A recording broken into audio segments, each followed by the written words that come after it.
Hello guys, मैं हूँ करण। अब लोग मेरे चैनल के गेमिंग एम्पायर। आज हम लोग देखने वाले हैं भाई बहुत ही मिस्टीरियस स्टोरी, एक अनटोल्ड स्टोरी ऑफ ऐश के फादर का एक अनटोल्ड स्टोरी हम देखने वाले हैं आज के वीडियो में। ये वीडियो मैं सिंगल वॉइस मतलब ऐश के फादर के वॉइस से मैं प्ले करूँगा।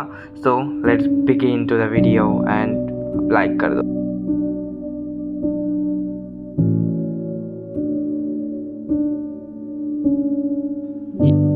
ये बात है मैं जब मैं 7 साल का था और मेरा नेचर मतलब शाही होने की वजह से मेरा कोई दोस्त नहीं था स्कूल में या पड़ोस में।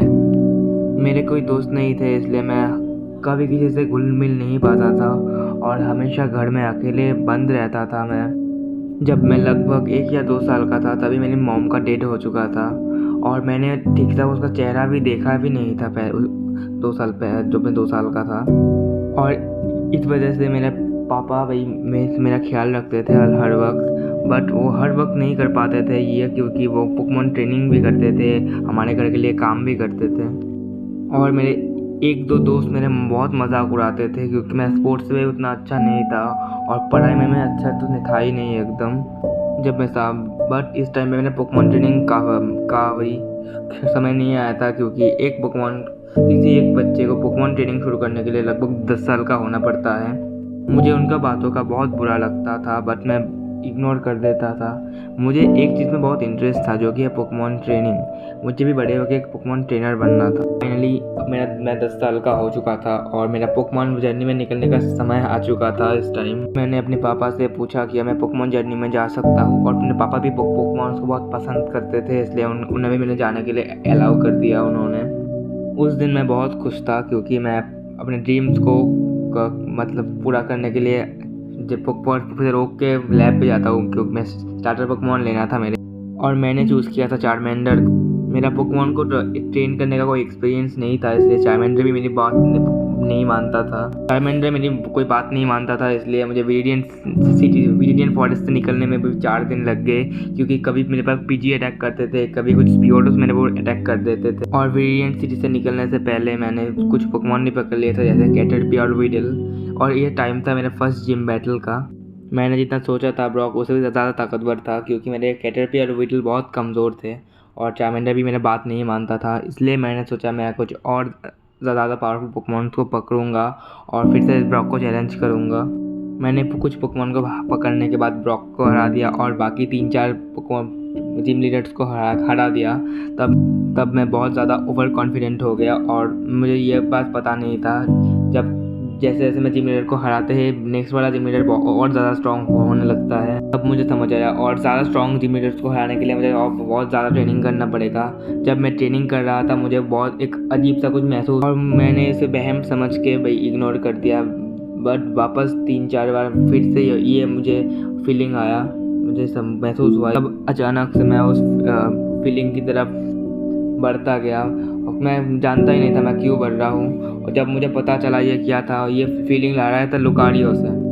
बट वो लुकारियो का बिहेवियर बहुत ही अजीब सा था, क्योंकि वो मुझे बहुत पसंद करता था, जैसे मुझे बहुत दिन से जानता हो। तब जंगल में कुछ हलचल हुआ और कुछ बीटल्स ने मेरे ऊपर और मेरे पे और लुकारियो पे हमला कर दिया, और तब मैंने लुकारियो को पकड़ के साइड में कूद गया और हम दोनों की जान बच गई। तब मेरे ऊपर लुकारियो का भरोसा और भी ज़्यादा बढ़ गया और मैं भी लुकारियो को समझने लगा। मैं समझ पाया लुकारियो मुझे कुछ कहना चाहता है, इसलिए मैंने अपना पोकेबॉल बाहर निकाला और लुकारियो उसमें बहुत जल्दी चला गया। मैंने इससे पहले इतने आसानी से कोई पोकेमॉन को पकड़ा नहीं था, इसलिए मुझे बहुत अजीब लगा और मुझे ये जानना था ये फीलिंग आ कहाँ से रहा था, लुकारियो से फीलिंग कैसे आ सकता था। तब मैं लुकारियो के साथ नेक्स्ट जिम बैटल में गया और जब मैंने लुकारियो को बैटल के लिए बुलाया, मुझे वो फीलिंग फिर से आया, महसूस हुआ। और तब मैं बहुत स्ट्रांग महसूस कर रहा था मुझको, क्योंकि मैंने लुकारियो से जिम लीडर का 3 पोकेमॉन को हरा दिया था अकेले। जैसे दिन बढ़ता गया मैंने लुकारियो के साथ वो फीलिंग बहुत स्ट्रांग होती गई और मैंने देखते देखते सारे जिम बैटल्स को जिम मैच को हासिल कर। और अब मेरा सिर्फ एक ही काम था, इंडिगो लीग में हिस्सा लेना, और मेरा चार्मेंडर भी में फुल इवॉल्व हो चुका था। मैंने और भी स्ट्रॉन्ग पोकेमॉन को पकड़ा था, बट उनमें से सबसे स्ट्रॉन्ग लुकारियो ही था मेरे टीम में। सेमीफाइनल से पहले मैंने सारे ट्रेनर्स को मेरे से लुकारियो और चार्जर की मदद से हरा दिया। जब जब पोकेमॉन बैटल करता था, मेरा मेरा और लुकारियो का फीलिंग एकदम बढ़ता ही जा रहा था, पहले से भी ज़्यादा। और लुकारियो भी स्ट्रांग होता ही जा रहा था। अब मेरा बैटल होता है सेमीफाइनल में एक बहुत स्ट्रांग ट्रेनर के साथ, जो कि भाई बहुत इंटेंस बैटल था। और मेरे ओपोनेंट के 5 पोकेमॉन डिफीट हो गए थे। और मेरा आखिरी पोकेमॉन था लुकारियो, और मेरे ओपोनेंट का आखिरी पोकेमॉन था ड्रैगनाइट, जो कि एक प्यूसरो लेजेंडरी पोकेमॉन था। ये बैटल मेरे लाइफ का सबसे मुश्किल लग रहा था, मेरे बैटल के टाइप लग रहा था, क्योंकि मेरे लुकारियो और ड्रैगनाइट ने एकदम अपना अपना बेस्ट दिया।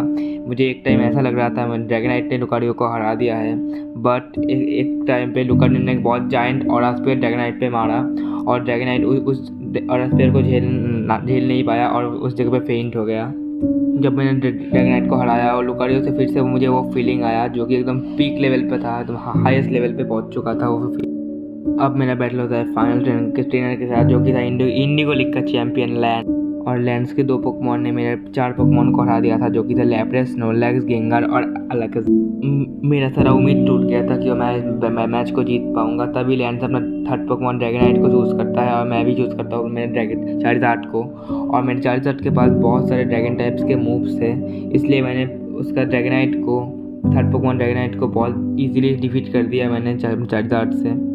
अब लैंड्स अपना 4th पोकेमॉन के हिसाब से भी ड्रैगनाइट यूज़ करता है। मैं ये देख के बहुत खामोश हो गया था, क्योंकि एक काइंड के पोकेमॉन एक ट्रेनर एक पोकेमॉन 2 है, बट ये ड्रैगनाइट भी बहुत कमज़ोर था। जैसे मैं चारिज़ार्ड ने बहुत इजीली हरा दिया इस ड्रैगनाइट। और लैंड्स अपना 5th पोकेमॉन की ड्रैगनाइट को चूज़ करता है, और सारे ऑडियंस देख के एकदम शॉक्ड हो जाती है, क्योंकि उसके पास इतने सारे ड्रैगनाइट आए कहाँ से। बट ये वाला ड्रैगनाइट बहुत ही पावरफुल था, जो कि जिसने मेरे चारिज़ार्ड को बहुत ही इजीली डिफीट कर दिया था। अब बारी थी मेरे लुकारियो की, और लुकारियो को मैंने उम्मीद था, और लुकारियो ने भी उस ड्रैगनाइट को एकदम हरा दिया बहुत जल्दी से। अब लैंड्स ने अपने आखिरी पोकेमॉन शाइनी gyarados को यूज़ किया। लैंड्स का शाइनी gyarados बहुत ही स्ट्रॉन्ग था, जैसे दिख रहा था, और मैं उससे देख के बहुत ही ज़्यादा डर गया था।